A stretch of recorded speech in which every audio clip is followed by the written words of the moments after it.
Hey everyone, it's Ben Eubanks, Chief Research Officer of Lighthouse Research Advisory, and I'm here with Nir Leibovich. He's the CEO of GoCo, and we're going to be talking about some of the priorities for HR leaders today.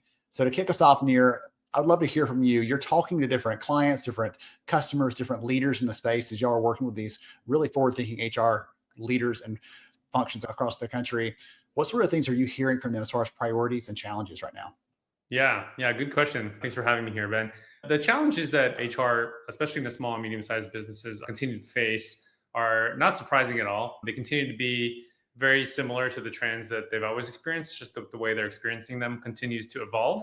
But the key areas I would put into kind of three buckets. I would say compliance and administration continues to be a big area of concern. New rules and regulations that continue to come and have to be kept up with can be overwhelming and daunting, especially when you're trying to manage it all. So that's one category. I would say the second category is very much just maintaining morale and engagement of the people. There's a lot that has evolved over time, especially with hybrid and remote work, and a lot of HR departments still trying to figure out what those playbooks look like in those new environments. And then would be retaining top talent, which kind of ties into maintaining morale and engagement, but dives in a little bit more towards both finding and recruiting to match with the needs of the business, and then being able to create the development and career path advancement that would retain that employee long term. So I think those three areas: compliance, morale engagement, and retention of top talent, which is really tied into learning and development, are all three big areas that we continue to hear over and over from our customer base.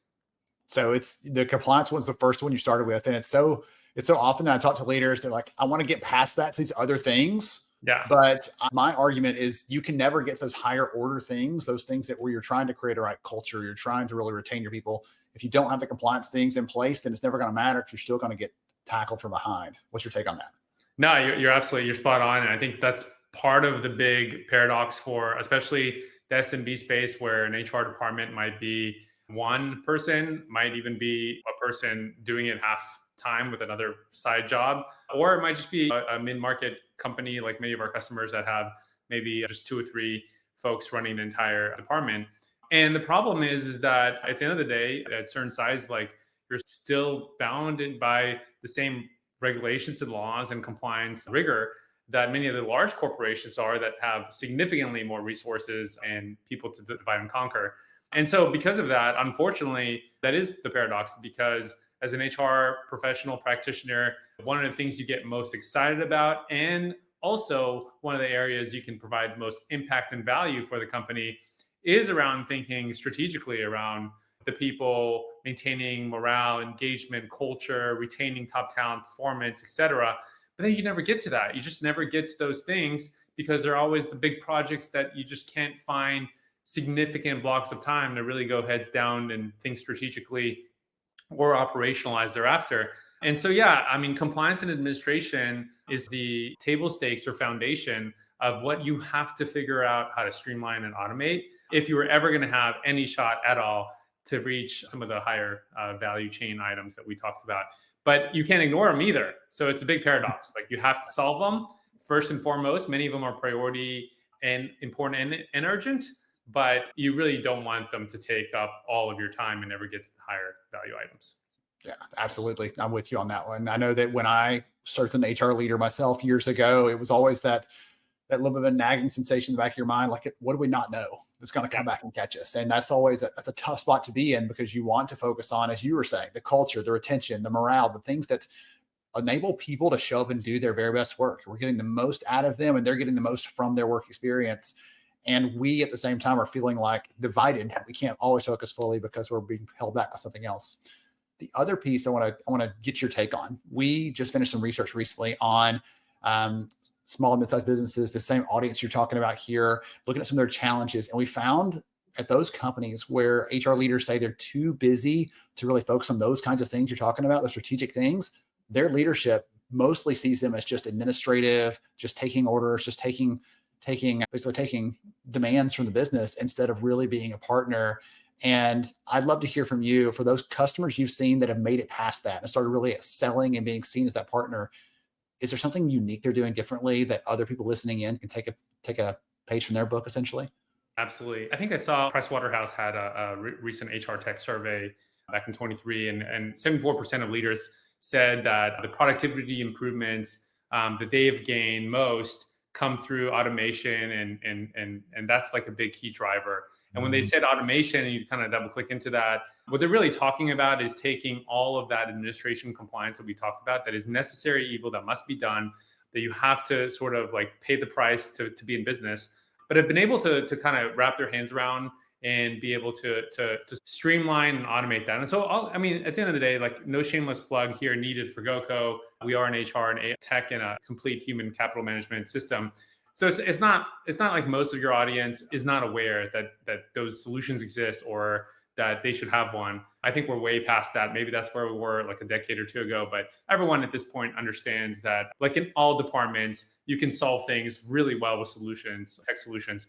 I think the problem is really in understanding, how do I translate what I do day to day into these solutions? Sure, I've got a payroll system that runs payroll for me. Great, but it doesn't solve the other 30 things administratively that I do, right? Sure, I can run a survey in this survey point of sale solution or otherwise, but it doesn't really solve how do I grab insights and then act on them. And so really the question is, like, at the end of the day, okay, what are you spending your time on administratively? And most companies have like the 80-20 of things that they all have to spend time on.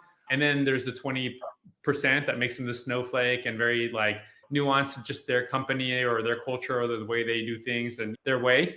But the 80% really, really, really needs to be completely tied down and automated and streamlined. And so you got to have a solution. And so, yeah, our customers that have done well with being able to achieve that and get to the higher level tasks that they're really aspire to spend more time on have just, I mean, they kind of ripped the Band-Aid and said, like, look, I'm going all in. I'm going to take everything that happens in a document, in a spreadsheet, in a shared drive, in an email communication or Slack or Teams communication back and forth. And I'm going to go look and see the last 2 months, like all those communications and interactions and touch points that happen. How do I bring all that into one place? And so you kind of go through that and you say, okay, what is necessary that needs to be solved for, and how do I bring it in? What is sort of like, okay, like not high priority, like we could just pause that or not do it at all, or change the process in a way that would better be done through a solution, and so on. And so they've been very meticulous. And I think the common objection we always hear is like, well, I don't have the time for that kind of project. Well, it's like, I think you don't have the time to not take on that kind of project, because you take that project on and in 1 or 2 months from now, you look back and you're just going to feel so liberated and free. And you're going to feel so more highly valued in both for yourself as well as how the company perceives you, into things and impact that you can have time for. So it's really about not just finding a solution like GoCo, but it's really about committing that block to transition. I will say some systems are easier to do that too, and some others. GoCo specifically, I think one of the things that we're really well known for and take a lot of pride from rave reviews that we get is that we do try to make that process really easy and very modern, and kind of feel like an extension of the things you're already doing day to day elsewhere. And so it's really easy learning curve and really easy to get there. And we have a phenomenal implementation client success team that like truly understands and empathizes that it's going to be a learning curve and it's going to be a step to get in there. And they want to make that as easy as possible for you and get you going, get you to value as fast as possible, and then teach you the best practices that we've seen over and over from other customers. So I think that's the key though. The key is don't just find a solution that solves one point of your problem. Think about it holistically and then ask, how do I like really streamline and bring it systematically across everything so that I can move my attention and time to more strategic items? Well, I think you're using the term streamline. I think that's an important one to call out, because we hear the word automation and you may be like, yeah, but that's part of my job. But if I say, hey, you're going to streamline this and pull out the things you shouldn't be touching anyway, let's do that in a way that's error-free, that's faster, that works when the candidate submits it at 8 p.m. instead of you having to manually touch that yourself, like all those sorts of things. Streamlining has a different connotation to it. And for those of you listening in out there in the HR space, if I told you could streamline the work you're doing, eliminate some of the stuff that you actually hate doing and let the system handle that, you would jump for joy. And that's exactly what you're talking about here, Nir. Yeah, absolutely. And I think they could be used. Often people are using streamline and automation interchangeably, and it's a really astute point you bring up, actually. And I haven't spent a lot of time thinking about it, but now that you brought it up, it really is interesting, because to streamline something, usually I think about it kind of like a conveyor belt. There's so many steps that happen, And ideally to streamline anything, right? And like if you look at some of the greatest companies that have invented optimization of processes and things like that, they've looked at all the steps and tried to reduce as many steps, right, as possible. Because in a world of like manufacturing conveyor belts, like you just want less steps and you want less errors, less time to production, all that stuff, right?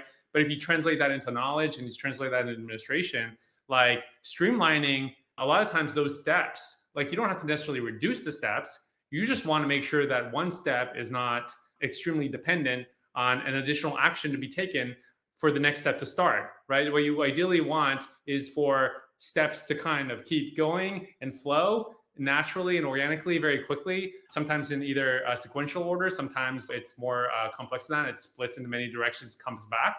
And that's what you see most HR tasks really become, right? Like, oh, I got to get this paper from this person, then I got to get a sign off of that, and then I got to make sure that they're notified and communicated, and then I got to make sure that they get the card key ready and they get them access to this system. And so it's like so many like little subtasks that really branch off tasks.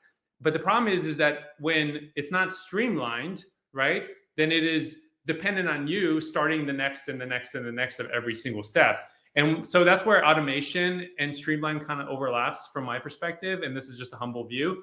But automation takes a very complex multi-step process that you are trying to streamline by literally automating the next steps and branching it off and getting the information and data you need and bring it all back together, all without you having to take any additional steps to do any of that. And that's really all we're talking about when we're talking about some of the automation and streamlining inside of these HR platforms. It's the ability to take a multi-step process that you take and streamline and automate it in the system so that all parties, stakeholders, and workflows are done while you sleep, so to speak, and you get much faster and much less handoff outcomes, as well as much more error-free outcomes as well. So all that is kind of like where the big value and promise of using technology to streamline your HR processes and kind of give yourself that liberation and time back that you need.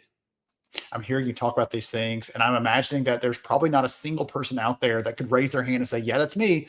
When you say who got into HR to manage processes, to move things from one point to the other, like none of us got in for that. We want to have the impact on the people. And that goes back to how you started today, really emphasizing the focus on morale and connection with people and making sure that the compliance pieces are handled so these other pieces can happen there. So thank you so much, Nir, for sharing with us, for giving us some good input there and some good ideas on how everyone out there can create a better and more impactful HR practice. To all of you out there, thank you for joining us for this session.